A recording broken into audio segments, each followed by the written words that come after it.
મિત્રો તુફાન SB news સાથે હું છું આપની સાથે પાયલ બામભણિયા। તો જોઈએ આજના મહત્વના સમાચારમાં।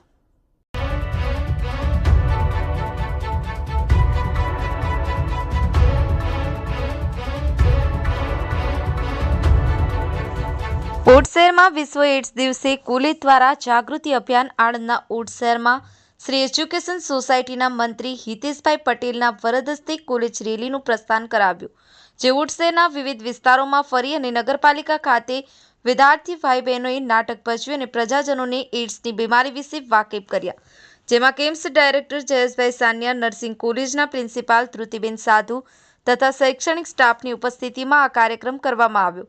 એડ્સ વાયરસના સંક્રમણને કારણે થતો એક રોગ છે, જે શરીરના શ્વેતકણોને નિષ્ક્રિય કરી અને શરીરની રોગ પ્રતિકારક શક્તિ ઓછી કરી નાખે છે, જેના કારણે શરીરમાં રોગો સામે લડવાની ક્ષમતા ઓછી થઈ જાય છે અને શરીર બીમારીઓનું ઘર બની જાય છે। આ વાયરસ ઇન્ફેક્ટેડ બ્લડ, સીમન, અસુરક્ષિત યૌન સંબંધથી ફેલાવાની સંભાવના વધારે હોય છે। આખા વિશ્વમાં દર વર્ષે 1 ડિસેમ્બરે વિશ્વ એડ્સ દિવસ ઉજવવામાં આવે છે। સંવાદદાતા Dilipbhai S Patel, Tufan SB news, odd.